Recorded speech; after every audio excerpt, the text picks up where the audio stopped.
The Witches by Ronald Dahl. Pictures by Quentin Blake.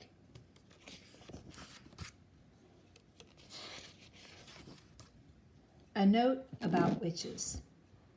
In fairy tales, witches always wear silly black hats and black cloaks, and they ride on broomsticks. But this is not a fairy tale. This is about real witches. The most important thing you should know about real witches is this. Now listen very carefully. Never forget what is coming next. Real witches dress in ordinary clothes and look very much like ordinary women. They live in ordinary houses and they work in ordinary jobs. And that's why they are so hard to catch. A real witch hates children with a red hot sizzling hate that is more sizzling and red hot than any hatred you could possibly imagine. A real witch spends all of her time plotting to get rid of the children in her particular territory. Her passion is to do away with them one by one. It's all she thinks about the whole day long. Even if she is working as a cashier in a supermarket or typing letters for a businessman or driving around a fancy car. And she could be doing any of these things. Her mind will always be plotting and scheming and churning and burning and whizzing and fizzing with murderous, bloodthirsty thoughts. Which child, she says to herself all day long, exactly which child shall I choose for my next squelching? A real witch gets the same pleasure from squelching a child as you get from eating a plateful of strawberries with thick cream. She reckons on doing away with one child a week.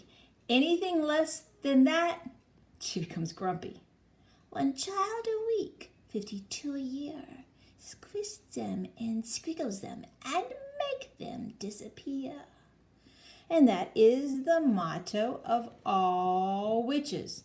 Very carefully a victim is chosen. Then the witch stalks the wretched child like a hunter stalking a little bird in the forest. She treads softly. She moves quietly. She gets closer and closer. Then at last, when everything is ready, and she swoops. Sparks fly, flames leap, oil boils, rats howl, skin shrivels, and the child disappears. A witch, you must understand, does not knock children on the head or stick knives into them or shoot at them with a pistol. People who do those things get caught by the police. A witch never gets caught. Don't forget that she has magic in her fingers and Delvery dancing in her blood.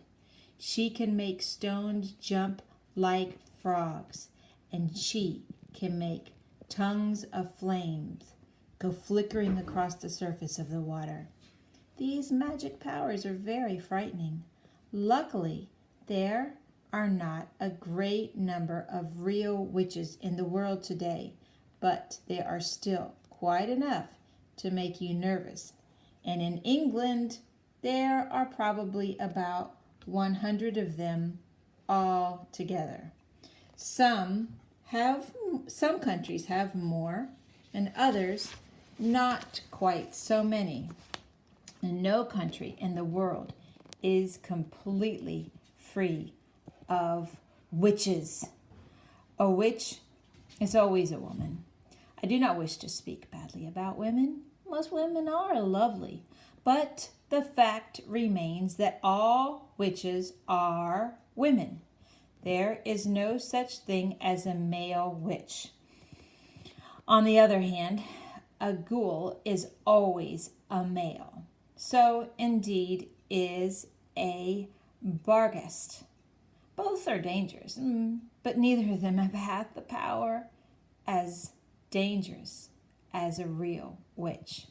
So far as children are concerned, a real witch is easily most dangerous of all living creatures on earth. What makes her doubly dangerous is the fact that she doesn't look dangerous. Even when you know all of her secrets, and you'll hear about these in a minute, you can still never be quite sure whether it is a witch you are gazing at or just a kind lady. If a tiger were able to make himself look like a large dog with a waggy tail, you'd probably go up and pat him on the head, and that would be the end of you. Well, it's the same with witches. They all look like nice ladies. So kindly examine the picture before you.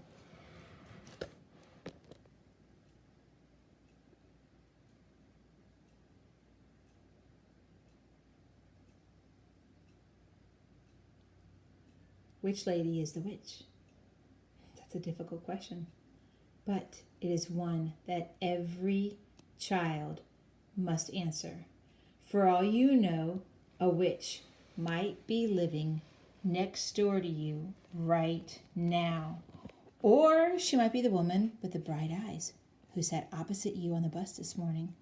She might be the lady with the dazzling smile who offered you a sweet from a white paper bag in the street before lunch. You know, she might even, and this will make you jump, she might even be your lovely school teacher who is reading these words to you at this very moment. Look carefully at that teacher. Perhaps she's smiling at the absurdity of such a suggestion. Don't let that put you off. It could be part of her cleverness. And I'm not, of course, telling you for 1 second that your teacher actually is a witch. All I am saying is that she might be one. It is most unlikely. But, and here comes the big but. It is not impossible. Oh, if only there was a way of telling for sure whether a woman was a witch or not. Then we could round them all up and put them in the meat grinder. Unhappily, there is no such way. But there are a number of little signals you can look out for, like quirky little habits that witches have in common. And if you know about these, if you remember them always, then you might just possibly manage to escape from being squelched before you are very much